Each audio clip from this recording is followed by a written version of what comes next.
prize money is too. So I'm glad to think that bike riders can get good money. It was Greg LeMond who really broke through in terms of getting lots of money for bike races. He became the most professional when it came to sourcing contracts. And there is a bold Greg, who's now a millionaire from his bike racing, but still out there thrusting away. 31 years of age, Greg LeMond, and still in contention. Won the DuPont Tour in America about, well, it was early part of May that was. So he's still, I think, searching. He'd like to have a podium place, I'm sure, this year in the Tour de France, finishing on the Champs-Élysées. Some way to go there yet.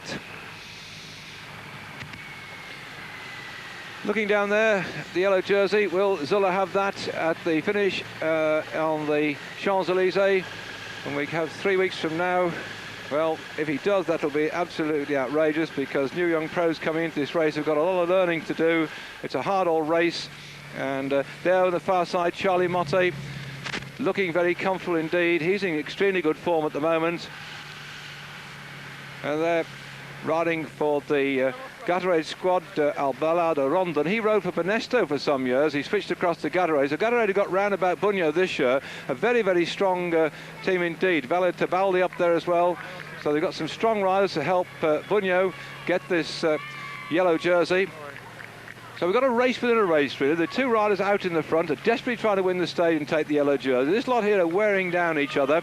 All team tactics at their best. Ceccoli and the spotted jersey, just the right-hand side, and he's been marked in by Claudio Chiappucci in the Carrera colours with those palish blue shorts, and they actually printed the design so it looked like jeans, because Carrera are jeans manufacturers. Gatorade, of course, is one of the special sporting drinks that puts back all the special things you lose when you are out doing exercise, all the loss of minerals and irons and Christ knows what else that comes out your system when you sweat. So Gatorade sponsoring this team, having Chateau Dax as co-sponsor. RMO on the right-hand side. They, RMO, are an employment agency. If you in France and you want to hire some temporary secretaries, clerks or chaps to drive bulldozers, then you go to RMO for that. And Marc Bragnon, the owner of the company, set his business up way back in 1964, and he's always been into sporting promotions, which he says does good for the people that work in his organisation. It gives them internally a way in communicating RMO as an organisation, because you imagine with a disparate lot of people who are working temporarily for a company, they don't have the same sort of feel as you would be if you're employed by a national company where you're clocked in every day and clocked out, and we're employed 52 weeks of the year. So the RMO people get some satisfaction from watching not only cyclists, they sponsor football and boxing and also sailing. They do a lot of this ocean racing, sailing, RMO, with their sponsorship. Very, very big company indeed. And of course, they've been in motor racing with Alain Prost and René Arnoux in the past, and Bruno Sabi. So they're very much into all sorts of sports, and enormous amount of money they spend on it. But of course, with the enormous company they've got the cash to oh dear, what's this going on? A drink, and that is unofficial, and no doubt that it has been spotted by the commissaires, and he will not like that. He liked the drink, but they can get penalised for assistance outside the feed area, although they are coming up now towards the summit of this climb, and the battle behind as they're coming down. The seconds all the time, the minutes obviously been eaten away. Let's see what it is now. Oh dear me, Retzi is 150. Let's wait for the next check to the main bunch, and it's 10:30, so this is quite useful.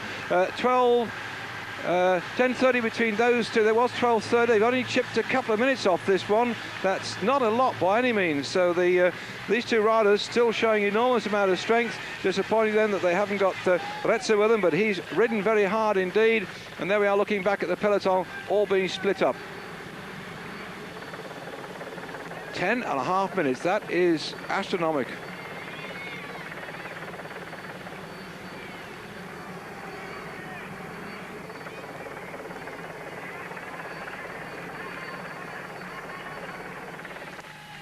And with this chase, well, points at stake for the King of the Mountains. Chiappucci on the right. What has happened to Chiappucci? We've got Bugno moved up onto his wheel as well. He's looking back. Motte is there.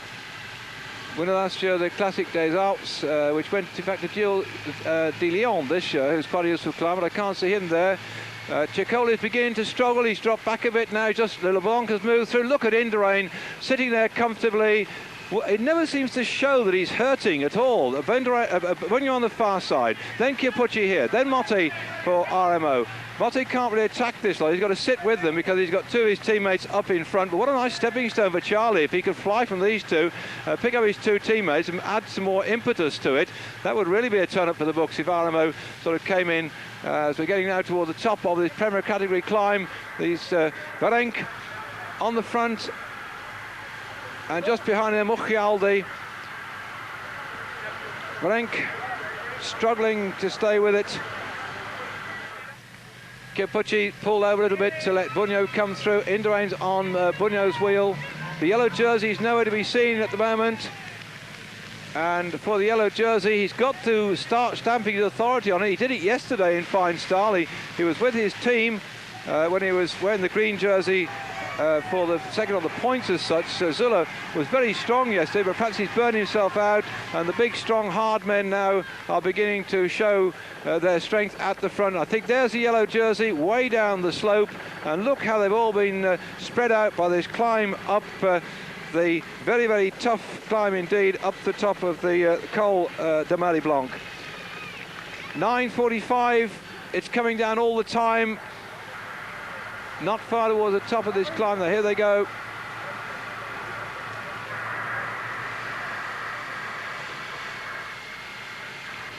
Well, there's been some concern this year that the Pyrenees, having been taken out of the races, in fact, it's just one climb on the Pyrenees, would have an effect on the race, because normally we either hit the Pyrenees first and have lots and lots of stages over it, about 3 stages in all, with several climbs on the same day, and then we go off the Alps, or the other way round, that in fact the race would suffer for it. But we've already seen as from yesterday's racing and today that it's made a very, very hard start, the Tour, and away goes the RMO rider Varenk, who stretched himself away from Muccialdi up toward the top to collect some special points in the King of the Mountains as he goes over the top of this one. Also, the special prize will be given for the most combative rider for the day, and he's going to get something in the order of 10,000 francs today if he can prove, Varenk or any of the other riders here, for being the most combative rider of the day. There, Fignon just dropping a bit off the pace. Let's look back down as Breukink is struggling to stay with him at the moment. Ciccoli, the King of the Mountains, is really dropping off too. He's just falling back. Looks like Ampler coming up from Telecom. He's beginning to make some good movement. Way back down. We didn't see the yellow jersey then, but he looks like he's in trouble at the moment, Zülle. And the first big climb of the 1992 Tour de France, the first category climb we've had of this year's race. After 6 hours and 42 minutes of riding, the victor over the top then, Richard Varenk of the RMO team. He's on his way down. I think he'll wait for the second man to come over the top. Javier Muccialdi will be the next to come over the top, and then I think that the other rider, Letzi, should hang on for third spot.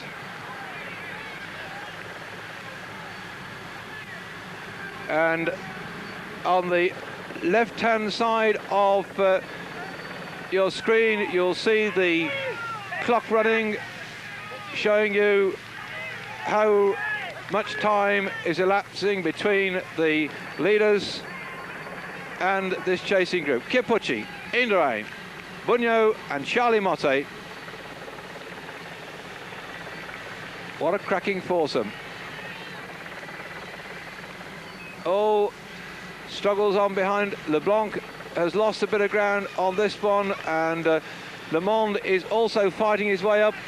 What a gutsy rider he is too, but nevertheless, these riders, they should be able to regroup. There, Fignon, that's a great ride by Fignon. Andy Hampson in there as well, looking remarkably comfortable actually this year. Andy Hampson, Fabio Parra, I think it is, for the Amaya team.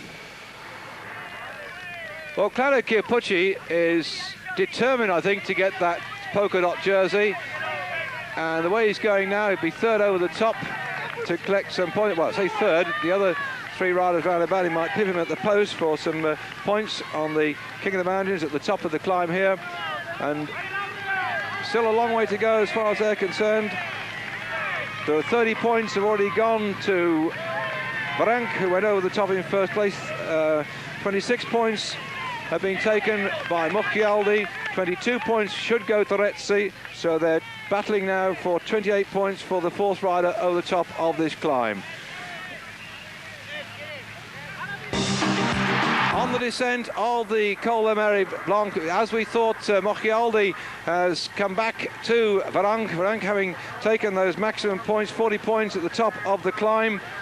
And very, very useful climber indeed is Varank. And let's see the big men at the back. That's a nice little group. Fignon is there, Hampson there, Le Monde is there. But there's got to be about 100 yards between, or 100 metres, I should say. We're in France now. Between these leading group of four here. When I say leading, we've got three men over the top, just to recap, and that's the clock down left-hand side. Varank for Muccialdi, Rezzi, and then this four here. And Charlie is just about hanging on at the back. Charlie Motte gritting his teeth a little bit and just staying with it at the moment.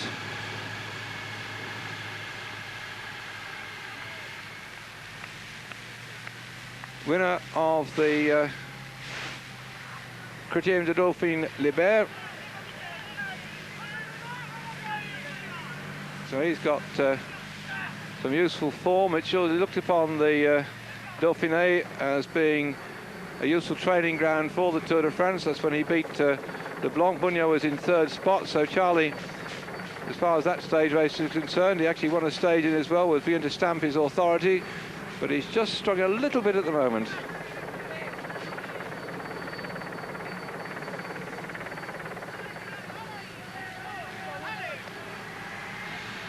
Oh, Chiappucci, the irrepressible Chiappucci, El Bandito himself. He's got all sorts of titles being given to him by the press. Punchy little fellow at the front.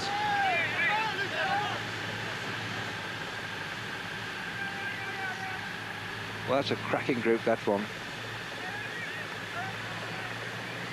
They're about still 1 kilometre from the top, I think, so that's going to take him a couple of minutes probably to get up, so the gap is still useful. And this five-man chasing group, whilst we're certainly concerned with the three breakaways to see who can win this stage if they don't get caught, nevertheless, the other side of the coin is, will these four here press on with their advantage or wait for the chasing five to come up? And what damage is being done to the yellow jersey, because Zuller, we haven't seen him for some time now, and he was certainly falling back. So this young lad from Switzerland now is having to give way, I think, to the sheer courage and determination of these riders here. Le Monde, then, 3 times winner of the Tour de France and ex-world champion, alongside Leblanc, who had the yellow jersey last year, champion of France. And that looks to me that Stephen Roche has made it up to them as well. They've been changing a little bit, and it is Roche with Fignon, Andy Hampson in there, and I think that's Parra. We'll have to drop down a bit closer to see the other rider for Mamaya. But was it Cupino? It looks a bit too light for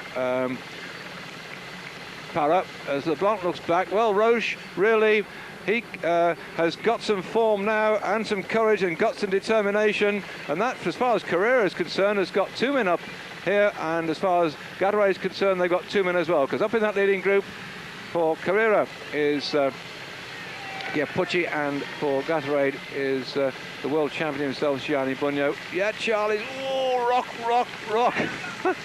He's a cheerful chappy, Charlie, but I don't think at the moment he's got a smile. He's grimacing a little bit. Oh dear. Spectator sort of slammed him on the back and gave him a half push, and you can in fact get fine and lose time for that, but it wasn't a really running one, so I think he'll be okay there. But Charlie at the moment needs a new pair of legs, I think, rather than a little pat on the back by somebody. But they're near enough to the top of the climb, I think, that Charlie will recover. Imagine you see each day, they're riding for 21 stages, these riders. You've got to have good days and bad days. You can't always be on form all the time, right the way through. And you've got to know how to ride yourself through the bad stage. In fact, it isn't Le Monde there at all. We were too far up on the top of the shot. And so my apologies then to Le Monde support. Thierry Cravula that's gone up there. A good mountain climber himself, and I'm surprised if Thierry Cravula is going away. The long shot we got off the helicopter, our poor quality monitor screen here. I'm not sort of blaming the equipment, but it's a bit grotty at times. It made it difficult to see who was down there from that very top shot. But looks like Claret's up there, not Le Mans. He's got to, I should have thought, delay and wait for Le Mans to come up, because the team captain usually gets that sort of assistance, and Le Mans would, I think, need his Z rider. He's really taking a bit of pacing. Charlie at the back, come on. Gritting his teeth, holding the centre handlebars, rocking his body, searching for that little bit extra pressure on the pedals. Now, I was saying that Carrera doing well with two riders up in these sort of leading 10 or so.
Nigel actually is taken to cycling. He spent a lot of the winter riding his mountain bike. He's often seen trundle around the paddock on a mountain bike as well.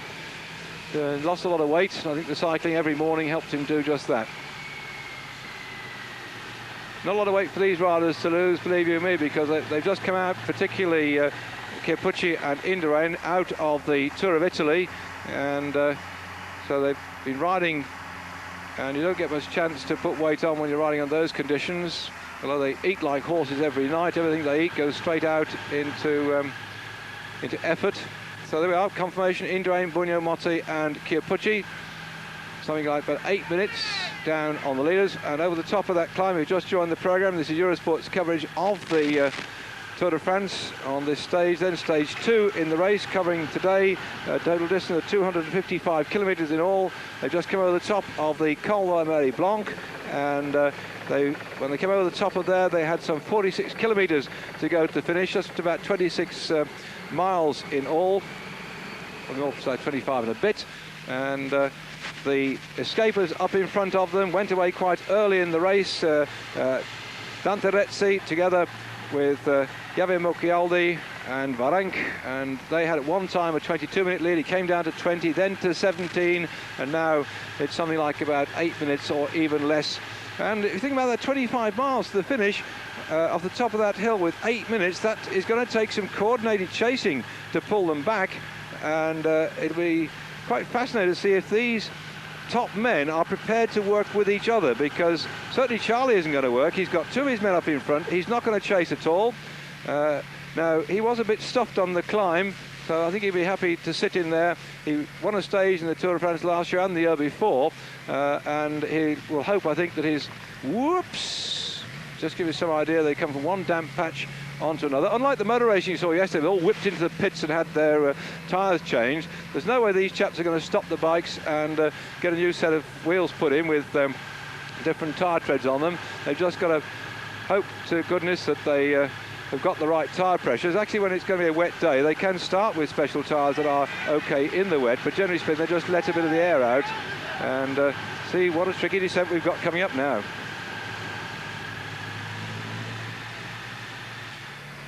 This is the chasing group of those 4 men. The gap still around about 8 minutes, the last we heard, and getting worse down the other side of the mountain. Here, not so wet, just shows the difference in time further on down the mountain. The leading twosome have gone into quite a nasty storm, and that's going to create havoc for the people coming down from behind, because what always happens on a climb like this one, some of the big men at the back, who are very good descenders by their sheer weight, come down like stones on the other side, and there are somebody pointing out, one of the spectators picking out Indurain.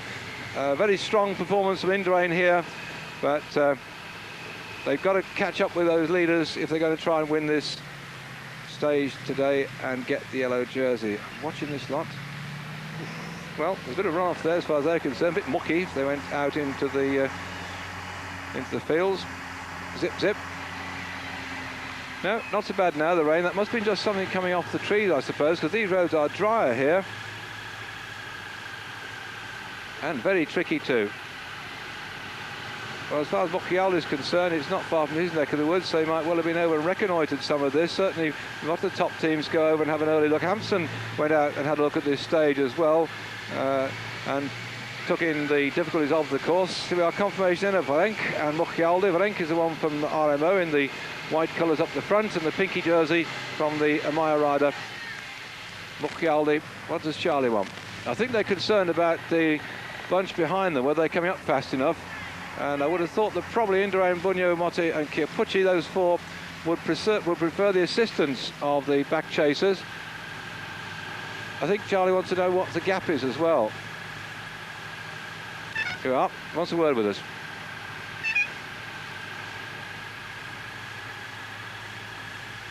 There you go.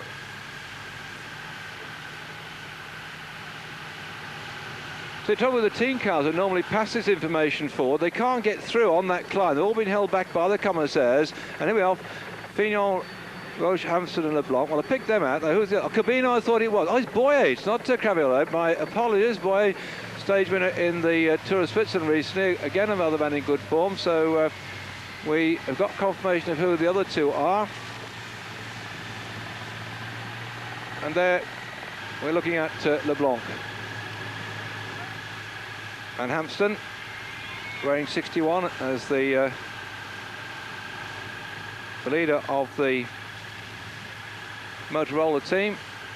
I say leader, I think actually Phil Anderson is probably team captain on the road. Actually Motorola, I was saying yesterday, we're having these problems of getting Roche going through, driving hard, and Fignon dropping back a bit at the moment.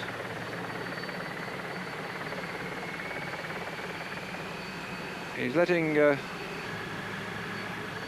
Boy come through. I wonder why Fignon dropped back. Just wait to get a longer shot of that one.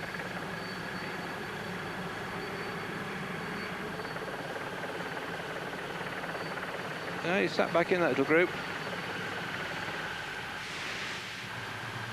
Yes, it is chucking it down up front, and the Maya team manager decided it's worth coming up to, particularly since they've got Cabino in that little chasing group. That gives Maya the old 1-2 as well.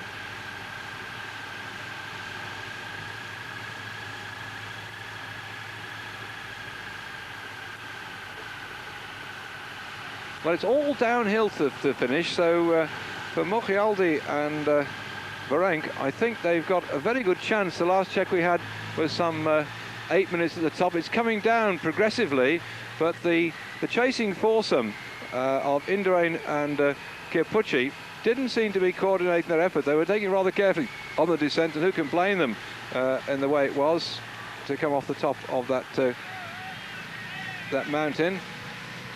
And it's beginning to break up a little bit. Now they're all right. Well, Motte's slipped past Indurain. Hello, they got a rider in front. I think that might be Retzi they're coming back to now. After that long lone ride he's had, all those kilometres hoping for victory. He's going to get swallowed up. And I wonder if he's got strength to sit in with what is a really crack bunch here. Yes, they're picking him up now on the way down. Still a long way down. What a drop they've got here. Cracking chase for those leading twosome. There they are. Those are our leaders.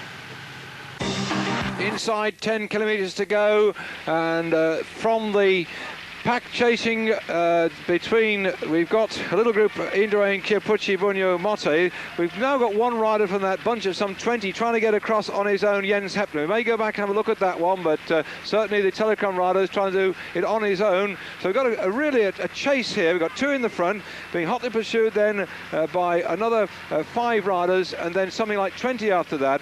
And the remnants of the field of 187 that started today, sorry, 197 that started today, are all over the place. Here we are. This is the 20 or so riders. Oh, there's a bigger pack coming up from behind. See that little, quite a hefty bunch now. The forces have got back together. The team managers have got the whip out, and no wonder Hepner slipped off the front. Where is he? Well, Telecom again charging up towards the front. When they catch this at a lot, Hepner probably did just the right thing, but it's a long old ride to get across on his own.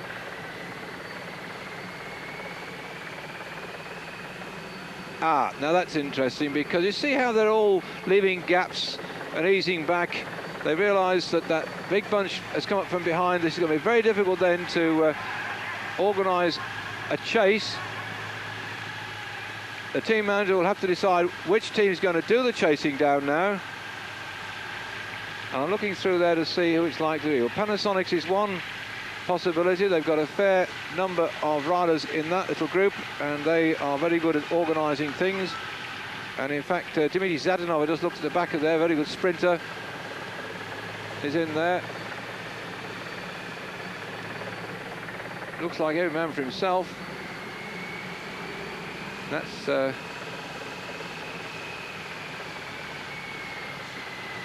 group.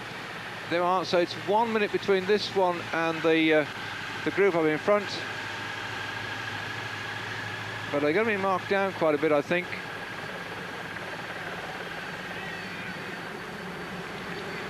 Yeah, not a coordinated attempt from anybody yet. Just one rider at a time, nipping off the front.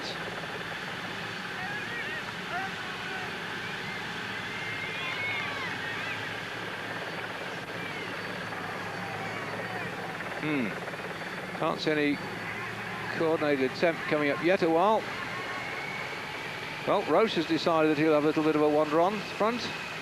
So that's... in fact, my mistake, no it isn't. Looked a very similar style from the top, with his slightly rocking of his head. In fact, it was Jean-Claude Bagot.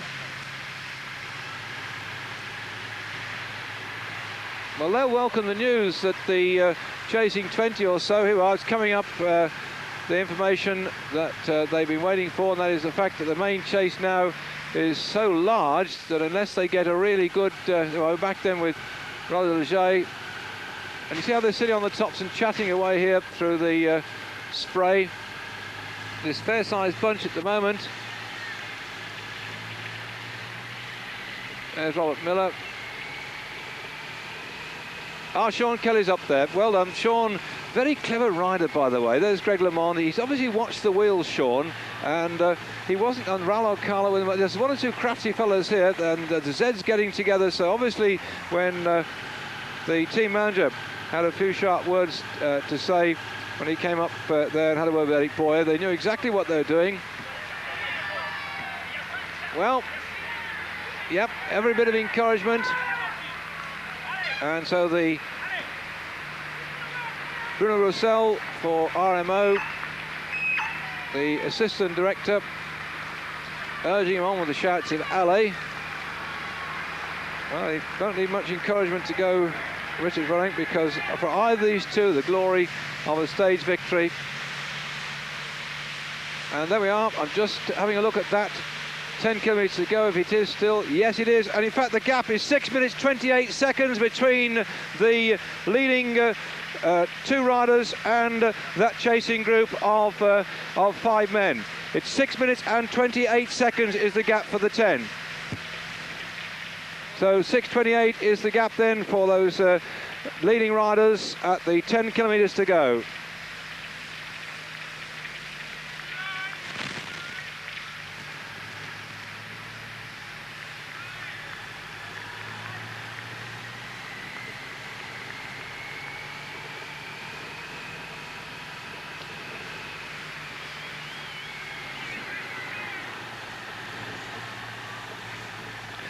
Well, that's a good break as far as those two riders are concerned, and no wonder the team manager was urging them on. That's the sort of time, I'm sure, which will give the two riders in the lead every encouragement. They worked extremely hard for it today, and it'll be, barring accidents, one of them falling off or what have you, a great victory as far as they're concerned. But the ride behind us, see, we got Le Mans coming through toward the front. There's Kelly as well, and they're beginning to, all the Zeds who've been very well coordinated in coming up there towards that front of the group to try and wind this one up. Now then, they're going to have a real good job to see if they can pull back the Indurain group. We'll call it the Indurain group because, of course, he is the defending champion of the Tour de France, last year's winner, and he'll be getting some useful little times lead on those rest of those chasers. But what sort of damage it's doing to his strength, I just don't know.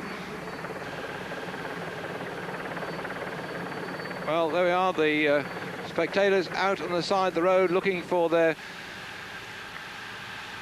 special riders. There's 4 kilometres to go, so there's a good idea. The group we've seen go under there, 10 kilometres to go, the Indurain group, these are at 4, so there's a good 6 kilometres between them, and these lads just got 4 to go to finish. Right, okay, nip down the bookies, which one's going to win this one? Because you've got Mochialdi at the front, and at the moment Richard Virenque is doing a little bit extra work than his competitor. I think somehow Mochialdi is sitting on the wheel. Not doing too much. So we've got a 30-year-old Mochialdi. In fact, as I said that, Mochialdi goes on and does his little turn as well. So 30 years of age Mochialdi with a young rider, because Richard Virenque only born on the 19th of November 1969. So that makes him, what, some 23 years of age. And this is the foursome. We haven't seen a lot of them, these four. We've just been zipping backwards and forwards. Chase being coordinated from behind. McMond has got the whip out as well, and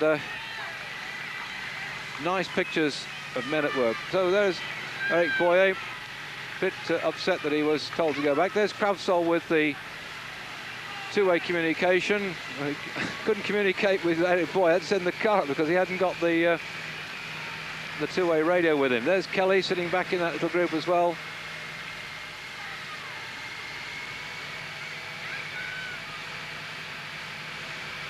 Bontempi moving up. Fignon in there. Well, and Telecom in fine form. Hepburn in there, Ampler's in there, and well, there's quite a useful. See, the RMOs are not doing anything to aid the chase. Delgado's sitting there comfy at the moment.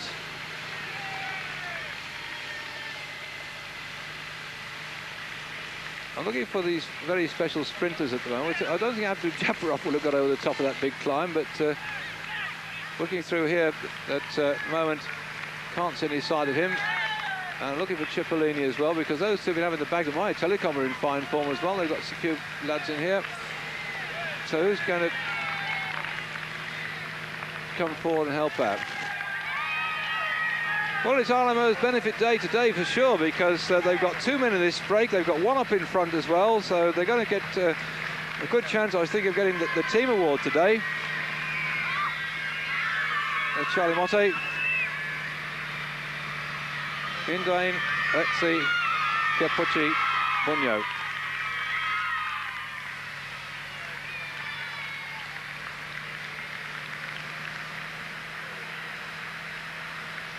They're running quite comfortably, and as a back chase is fairly intermittent, I would think, just looking down there. Yeah, Luc Leblanc's decided he's had enough of chasing that lot down.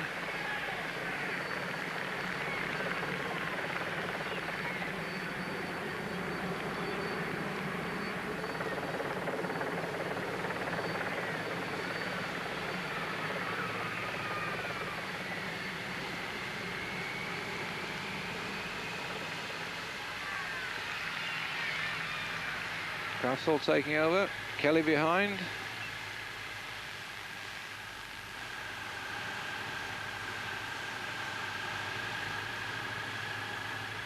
Yeah, well, Castorama have got the whip out of it at the moment. They've lost some of the momentum, as far as LeBlanc was concerned.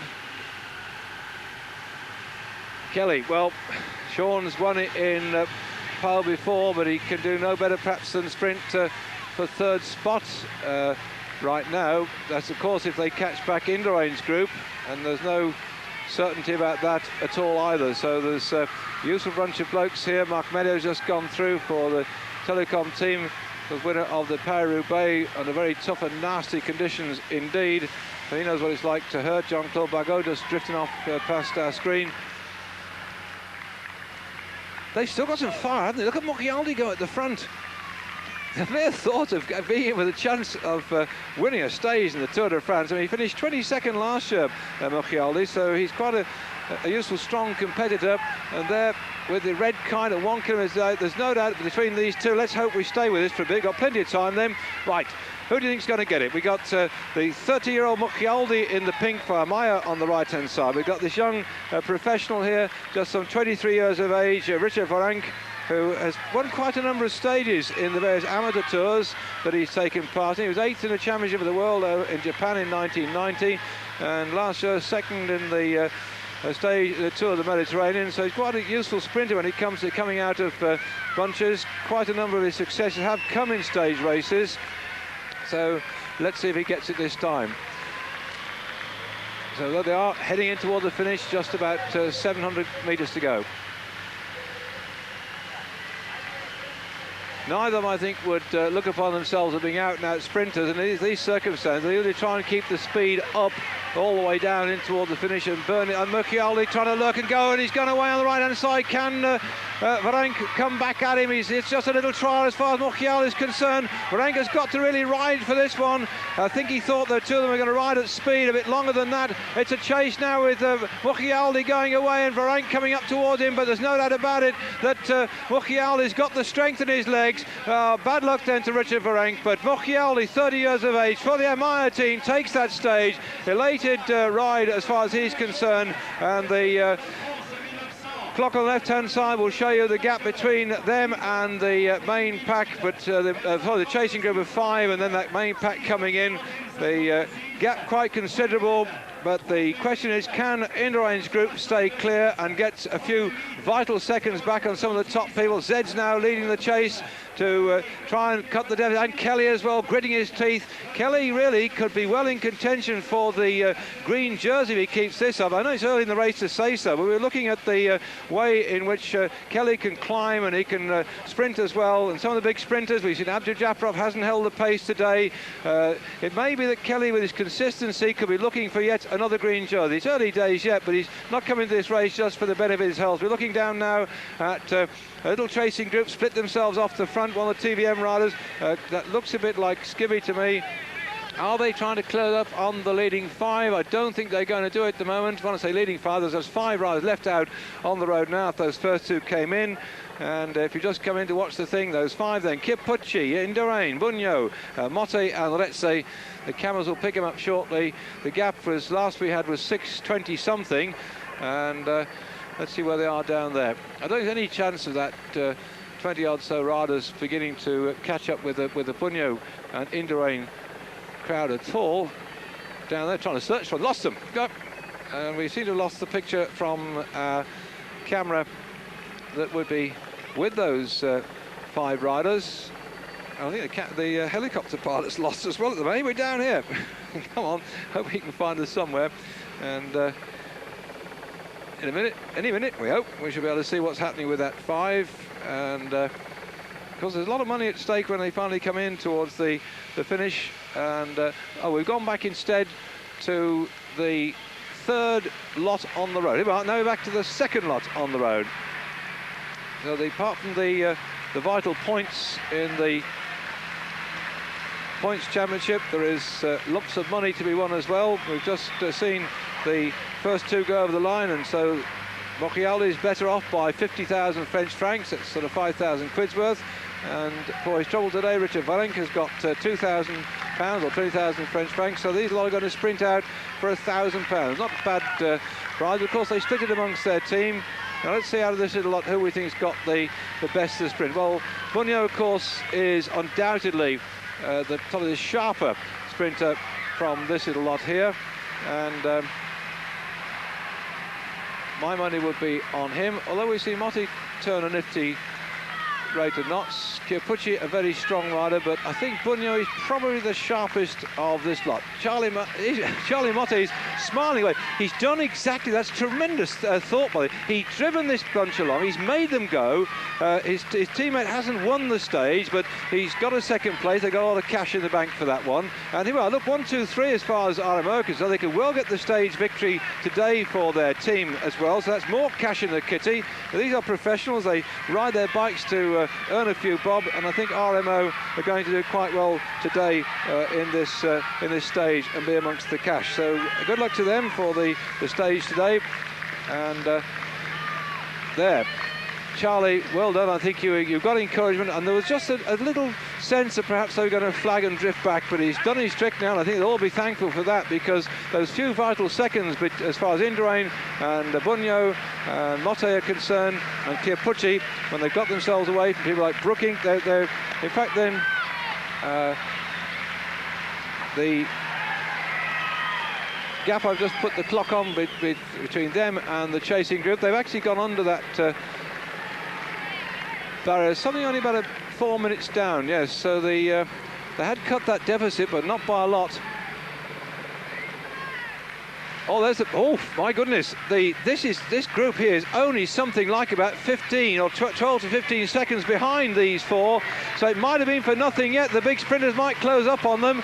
It was only about 14, 15 seconds, and somebody's got to drive this one along, because the sprinters will be looking for the lead-out men. What's left of sprinters in there at the moment, Kelly particularly, but I didn't see another Festina rider with him, unless he can, of course, have a quiet chat to Roche to try and help him, and therefore nationalities rather than sponsors. But I don't think Roche is going to do anything to help this, because their Chiappucci rides for career as well. So they actually got to sprint out, and Bunyo on the front could well be in line for third place here at the moment. Bunyo with Indurain behind him, then Chiappucci, then Motte, and then Retzer behind that. Still Bunyo on the front then, out the saddle, winding it up, making it difficult for anybody to come by, and Bunyo then riding on into a third place ahead of Chiappucci, and then just behind them Motte and Indurain. So Bunyo wound it up all the way in towards the finish, allowing, oh, that looks like Bauer coming in now with on the sprint. Has he got that one? Whoops, that was close. Well, Bauer gritted his teeth, but I think he might have been pipped at the post. We'll have to wait for the official result on that one.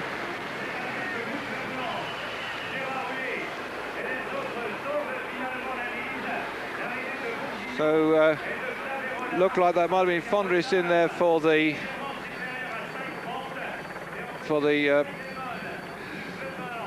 Panasonic team. Well, great race today.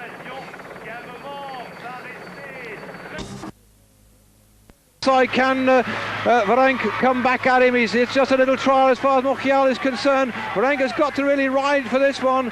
I think he thought the two of them were going to ride at speed a bit longer than that. It's a chase now with Mochialdi going away and Varenk coming up towards him, but there's no doubt about it that Mochialdi's got the strength in his legs. Bad luck then to Richard Varenk, but Mochialdi, 30 years of age, for the Amaya team, takes that stage. Elated ride as far as he's concerned, and the clock on the left-hand side will show you the gap between them and the main pack, but the chasing group of 5, and then that main pack coming in. The gap quite considerable, but the question is, can Indurain's group stay clear and get a few vital seconds back on some of the top people? Zed's now leading the chase to try and cut the deficit, and Kelly as well, gritting his teeth. Kelly really could be well in contention for the green jersey if he keeps this up. I know it's early in the race to say so, but we're looking at the way in which Kelly can climb and he can sprint as well, and some of the big sprinters, we've seen Abdul Japarov hasn't held the pace today. It may be that Kelly, with his consistency, could be looking for yet another green jersey. It's early days yet, but he's not coming to this race just for the benefit of his health. We're looking down now at a little chasing group split themselves off the front, one of the TVM riders. That looks a bit like Skibby to me. Are they trying to clear up on the leading five? I don't think they're going to do it at the moment. When I say leading five, there's 5 riders left out on the road now if those first 2 came in. And if you just come in to watch the thing, those 5 then, Kipucci, Indurain, Bunyo, Motte and Lecce. The cameras will pick him up shortly. The gap was, last we had was 6:20 something, and let's see where they are down there. I don't think there's any chance of that 20 odd so riders beginning to catch up with the Bunyo and Indurain crowd at all. Down there trying to search for them. Lost them. Go. We seem to have lost the picture from our camera that would be with those 5 riders. I think the helicopter pilot's lost as well at the moment. We're down here. Come on, hope he can find us somewhere. And in a minute, any minute, we hope, we should be able to see what's happening with that 5. And because there's a lot of money at stake when they finally come in towards the finish. And we've gone back instead to the 3rd lot on the road. Now we're back to the 2nd lot on the road. So apart from the vital points in the points championship, there is lots of money to be won as well. We've just seen the first 2 go over the line, and so Mochialdi is better off by 50,000 French francs. That's sort of 5,000 quid's worth. And for his trouble today, Richard Valenk has got £2,000 or 20,000 French francs. So these lot are going to sprint out for £1,000. Not a bad prize. Of course, they split it amongst their team. Now let's see out of this little lot who we think's got the best of the sprint. Well, Bunyo, of course, is undoubtedly the top of the sharper sprinter from this little lot here, and my money would be on him. Although we see Motti turn a nifty rate of knots. Kipucci, a very strong rider, but I think Bunyo is probably the sharpest of this lot. Charlie Motte is smiling away. He's done exactly, that's tremendous thought by him. He's driven this bunch along, he's made them go. His teammate hasn't won the stage, but he's got a 2nd place. They've got a lot of cash in the bank for that one. And here we are, look, 1, 2, 3 as far as RMO is, so they could well get the stage victory today for their team as well. So that's more cash in the kitty. These are professionals, they ride their bikes to earn a few bob, and I think RMO are going to do quite well today in this stage and be amongst the cash. So good luck to them for the stage today. And there, Charlie, well done. I think you've got encouragement, and there was just a little sense that perhaps they were going to flag and drift back, but he's done his trick now, and I think they'll all be thankful for that, because those few vital seconds, as far as Indurain and Bunyo and Motte are concerned, and Kipucci, when they've got themselves away from people like Brooking, they're in fact then the gap I've just put the clock on between them and the chasing group, they've actually gone under that barrier, something only about 4 minutes down. Yes, so they had cut that deficit, but not by a lot. Oh, my goodness, this group here is only something like about 15 or 12 to 15 seconds behind these 4, so it might have been for nothing yet. The big sprinters might close up on them. It was only about 14-15 seconds, and somebody's got to drive this one along, because the sprinters will be looking for the lead-out men. What's left of sprinters in there at the moment, Kelly particularly, but I didn't see another Festina rider with him, unless he can, of course, have a quiet chat to Roche to try and help him, and therefore nationalities rather than sponsors. But I don't think Roche is going to do anything to help this, because their Kipucci rides for career as well. So they actually got to sprint out, and Bunyo on the front could well be in line for 3rd place here at the moment. Bunyo with Indurain behind him, then Kipucci, then Motte, and then Retzer behind that. Still Bunyo on the front then, out the saddle, winding it up, making it difficult for anybody to come by, and Bunyo then riding on into a 3rd place ahead of Kipucci, and then just behind them Motte and Indurain.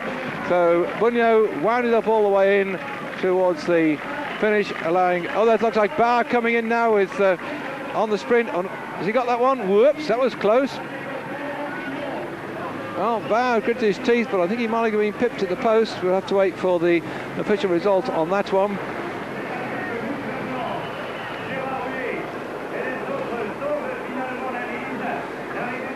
So, looked like there might have been Fondris in there for the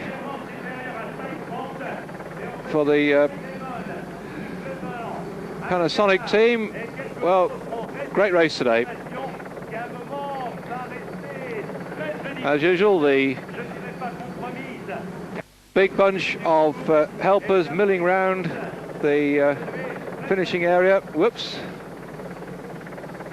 And we'll be getting their clock out then to see who has got the yellow jersey. Well, Indurain, looking back down that little lot, Alcala was in the main group behind him. Bunyo 16. Now then, hang on. This morning Bunyo was 16 seconds and Indurain 4. So in fact there were 12 seconds between them. Mulchialdi gets not only the prize for the day, he's collected 20 seconds for being first across the line. Second place got an extra 12 seconds as well. So in fact Bunyo did get himself a few seconds bonus, but not enough, I think, to have toppled Indurain, who could well be back up there in the yellow jersey. So Bunyo got 8 seconds, and he started this morning as we've got a black picture looking back to the Pyrenees. I'll keep on talking, just telling you, in fact, then that, sorry about this, but we'll work out the sums for you. So if he's got 8 seconds back on Indurain, then that means that he has got something around about 4 seconds there. So Bunyo might have moved into second spot there. We certainly didn't see the yellow jersey in that main bunch, so quite a bit of a shakeout again. Looks like Indurain will go back into yellow according to my quick calculations here. There were sprints along the way, and I'm just having a look back at those early couple of sprints as hello. I've got all my sums right. Because that's right, Varenk was taking those as I was trying to work down here to see the bonuses that he got. Varenk, of course, got himself 12 seconds on the on finishing in second place just now. He got 6 seconds bonus on one of the early climbs. So in fact his time bonus he's gathered during the day have given him the yellow jersey. I was juggling here with Indurain and with Bunyo, and then of course now doing the same sums for this young lad Varenk. So he lost the stage, but my goodness, I think he must be happy with that one. It would be nice to have got the stage and the yellow jersey, but at his tender age then of 23 years of age, you can't suddenly expect to come from being an amateur and win a stage and a yellow jersey in one big hit like that. Though of course Zula took the yellow jersey as well. I always thought this Tour de France was going to be one for a fascinating race this year, and we're certainly having it. Certainly the old men of the organisation, the people who've been dominating for some years, aren't having it all their own way now by any means. They had a great chase here, didn't they, Indurain and together with Bunyo and Chiappucci and Motte, but the action up front is certainly, with all that time that he got, because it was 5 minutes that Varenk had got at the line, he's absolutely rocketed in the lead now, plus his extra 12 seconds bonus, plus everything else. So the gap he's got was quite tremendous, because I've just checked back down. In fact, that this morning he started out Varenk just 56 seconds behind, and he's also got the green jersey as well. That'll keep him warm. So from being 56 seconds down this morning, he came in there way ahead. Oops, and he got a nice I bet he won't wash tonight or tomorrow. Right round. Obviously he's got 2 kisses now, and on the other side as well. I bet he's got a girlfriend. If he hasn't, she's I think in the queue for one now.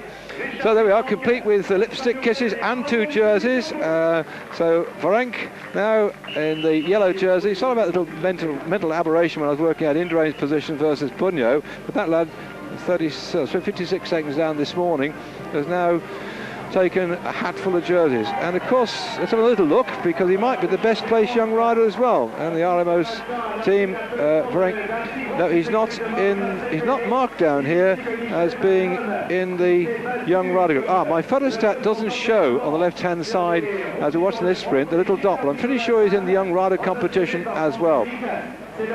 So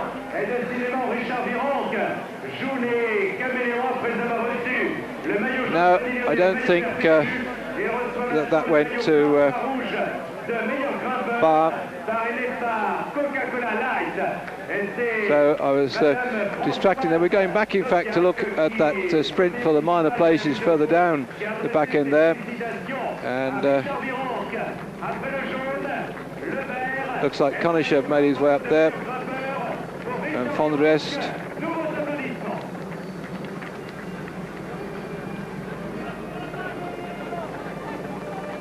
We're so busy watching the rest of the riders coming in, and there's this little attempt here to split the field. Obviously it comes to nothing, and looks like Konishev coming up. Whoops, we got again. And he collected a hatful of points as well. He's got the King of the Mountains jersey. Well, that is a turn up for the books. Oh dear me. Yellow jersey, green jersey, King of the Mountains, surely the best placed young rider as well. RMO certainly got the team today. Well, yesterday the Zula's team got the champagne out for his birthday and taking the yellow jersey, and something tells me RMO tonight, I was saying earlier on that they're a team that is sponsored by an organisation which has a way in which they have temporary labour available, and that they've been sponsoring all sorts of sports for some years now, and I think that'll be a great celebration. Oh, the screen's gone blank there as well. That's that marvellous big large screen. In fact, the people, you can just see now Ducal Sal being interviewed on that large screen. They're using a very similar screen like that this year, but if you're going to nip out and watch the Kellogg's Pro Tour Britain, they've got one of those as well out on the course, so that people can see what's happening when you can't see in the finishing straight. Well, Indurain tried so hard today, but they couldn't pull back that those two men, and